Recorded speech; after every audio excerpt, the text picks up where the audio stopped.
All right, Shalom Akim. First and foremost, I would like to give all praises, honor, and glory unto Yahweh, Bahashem, Yahweh Shai, Bahashem, HaKakodash. All right, peace and blessing out there, teachers of truth and teaching sincerity. Double honors to the apostles and elders of a great millstone, who are the true apostles and elders of all Israel. All right, and this is Brother Yahweh Sap with another quick lesson. And I'm just going to touch base on how the earth is going to be restored, man, and how we're finally going to be at rest, and how whenever Esau is finally be taken down, the trees and all the spirits are going to rejoice because this wicked man, has been in rulership, and he's been destroying and polluting the whole earth. All right, so therefore we're going to, whenever the Israelites are raised up, and whenever the Lord brings judgment upon this place called America, aka Babylon, all right, the city of confusion. Okay, we're gonna everything is going to be restored. Okay, and I don't want to make this lesson too long, man. I just got off of work, but I want to go ahead and get this. This is going to be the book of Second Ezra, chapter 11 and verse let's see, all right, and in verse I'll start at verse 44. It says, "The highest also hath looked upon the proud times, and behold, they are ended, and his abominations are fulfilled, and therefore appear no more. Thou eagle, nor thy horrible wings, nor thy wicked feathers, nor thy malicious heads, nor thy hurtful claws, nor all thy vain body." That's right. And eagles are known to torture their prey. Okay, I've actually seen a video of an eagle eating a snake while it was still alive, man. Just tearing out its guts. Just tearing them up, eating them, and the snake was sitting there. You could tell that he was like, "Oh man, someone help me!" He was in pain. He was being tortured, being eaten alive, and that's how eagles are, and that's what Esau's been doing, man. He's been killing our people, the so-called Negroes, Latinos, and Native Americans, the Israelites, according to the Bible. All right, and he's been torturing the whole earth. How so? Putting radiation, all right, dropping those atomic bombs. Okay, it's putting up these 5G towers that spread even more radiation. Okay, I believe the whole Earth now is now affected with some type of radiation from that atomic bomb, man.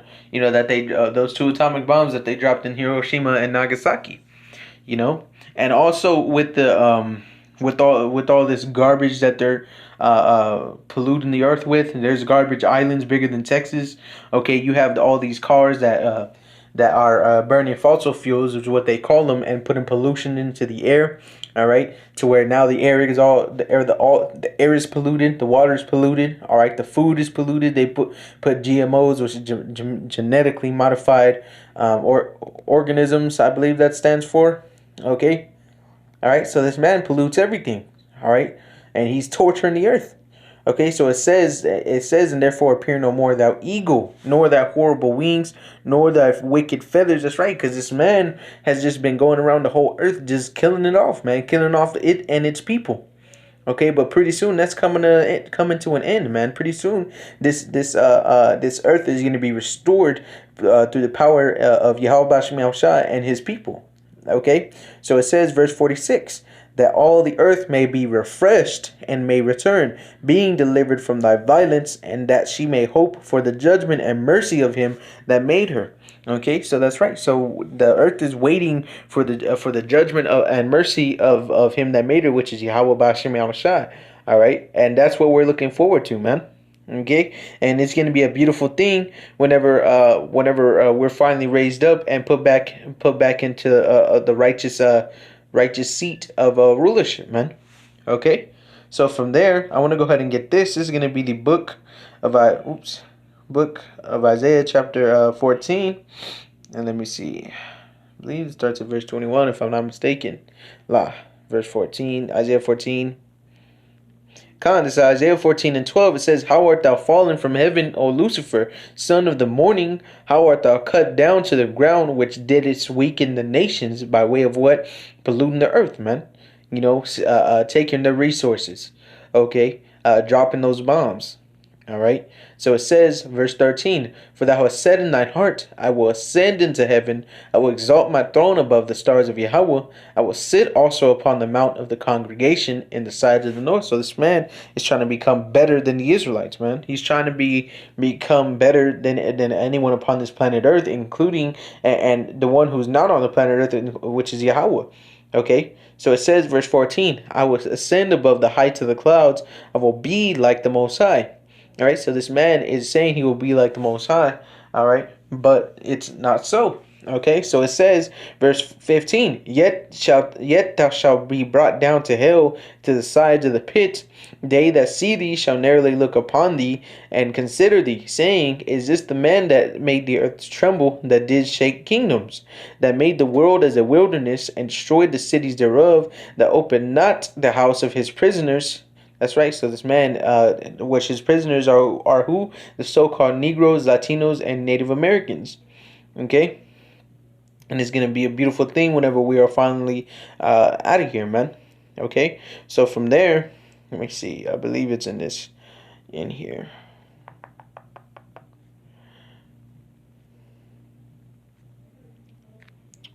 Okay. Kind. It's more up, Salakia. So this is going to be Isaiah 14 and verse 4. It says, thou shalt that thou shalt take up this proverb against the king of Babylon, and say, how hath the oppressor ceased, the golden city ceased? Yeah, the Yahweh hath broken the staff of the wicked and the scepter of the rulers.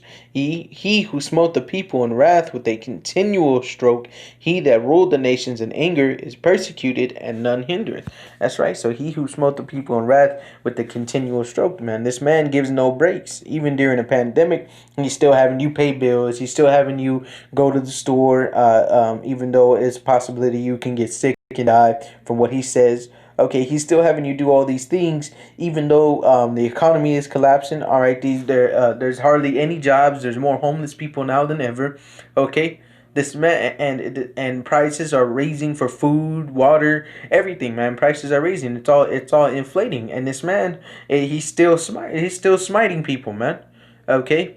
Says, he that ruled the nations in anger is persecuted, and none hindereth. That's right. So whenever this man is taken down and judged for his actions, no one's going to be able to say, or they're not even going to want to say, anything against it. All right. So it says, verse 7, the whole earth is at rest and is quiet. They break forth into singing. That's right. So whenever this man is finally taken down, we're going to break into singing, man, because even though, the Israelites are going to be on top and ruling over the nations, and they're going to be in some hardcore slavery, they're still going to rejoice over this man's fall. All right, so it says, verse 8, yeah, the fir trees rejoice at thee, and the cedars of Lebanon, saying, since thou art laid down, no feller is come up against us. That's right. So because no one is going to be polluting the earth, no one is going to be torturing the earth.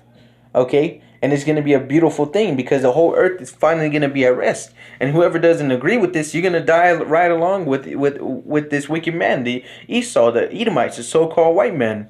Okay, and it's gonna because you ultimately, if you don't want this wicked man being taken down, you don't want peace. You don't want the earth to be restored.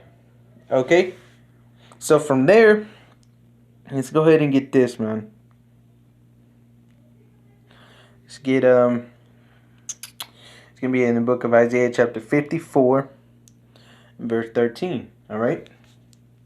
So it says, Isaiah 54 and 13, it says, and all thy children shall be taught of Yahweh. All right. Or actually, let's go ahead and jump up a little bit. Con. So this is Isaiah 54, and I'm going to start at verse, man. I'll start at verse 7. It says, for a small moment have I forsaken thee, but with great mercies will I gather thee. Which is talking about the Israelites, the so-called Negroes, Latinos, and Native Americans. All right, it says, in a little wrath I hid my face from thee for a moment, but with everlasting kindness will I have mercy on thee, saith Yahweh thy Redeemer. For this is as the waters of Noah unto me. For as I have sworn that the waters of Noah shall no more go over the earth, so have I sworn that I would not be wroth with thee, nor rebuke thee. That's right. So whenever we're restored, the Lord is no longer gonna persecute us or put us into slavery again, man. All right, and that's a beautiful thing that's coming, because under Israel's fall, the whole earth went into darkness. Okay. So it says for verse 10, for the mountains shall depart and the hills be removed, but my kindness shall not depart from thee, neither shall the covenant of my peace be removed, saith the Lord that hath mercy on thee.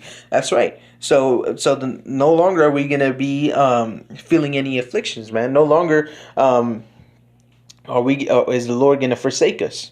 Okay, so it says, verse 11, O thou afflicted, tossed with tempest, and not comforted, behold, I will lay thy stones with fair colors, and lay thy foundations with sapphires, and I will make thy windows of a gates, and thy gates of carbuncles, and all thy borders of pleasant stones. That's right. So, O thou afflicted, tossed with tempest, and not comforted, which is speaking about, once again, you so-called Negroes, Latinos, and Native Americans, man, because you're into every wayward doctrine, man. Christianity, Hinduism, Buddhism, what else, man? What else do you have? You're a Muslim. You're a I can't think of the word, Judaism, man. All right, you call yourself Jewish, okay? You're into all these fables, man. But pretty soon it's gonna come that the Lord is gonna restore us. Alright, so it says, verse 13, and all thy children shall be taught of Yahweh, and great shall be the peace of thy children. In righteousness shalt thou be established, that thou shalt be far from oppression, for thou shalt not fear, and from terror, for it shall not come near thee.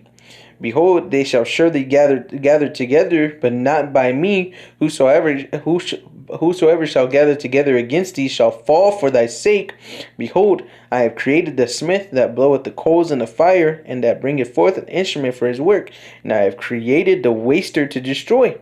All right. No weapon that is formed against thee shall prosper, and every tongue that shall rise against thee in judgment thou shalt condemn. This is the heritage of the servants of Yahweh, and their righteousness is of me, saith Yahweh. That's right. Now, I'm going to go ahead and highlight that and bookmark that real quick. All right, but, that's what's coming unto our people, the so-called Negroes, Latinos, and Native Americans, after this wicked man falls and after the elect, the 144,000 of the nation of Israel, continue to serve Yahweh Shem Shai and obtain that salvation. Okay, so from there, I would like to end it off on this, man. This is going to be the book of Joel. It's lucky, chapter 3 and verse 19. All right, so it says, Egypt shall be a desolation, and Edom shall be a desolate wilderness, for thy violence against the children of Judah, because they have shed innocent blood in the land. But Judah shall dwell forever, and Jerusalem from generation to generation. For I will cleanse their blood that I have not cleansed, for Yahweh dwelleth in Zion. That's right. So the Lord wants, because we know that once Israel is restored, we're going to be at peace. Okay, the whole earth is going to be at rest. All right, and you can get that in Proverbs 29 and 2. All right. So with that being said, man, Lord willing, this session was edifying, and may you brothers and your sisters who fervently believe in Yahweh Bashem Yahushua and this doctrine continue to believe, and that way we can obtain salvation. All right. So with that being said, man, I want to give all praises, honor, and glory once again unto Yahweh, Bahashem Yahushua, Bahashem HaKadosh. All right. Until the next time I say, and double honors to the elders and apostles of a great millstone, who are the true apostles and elders of all Israel. All right. And to the next time I say, Shalom.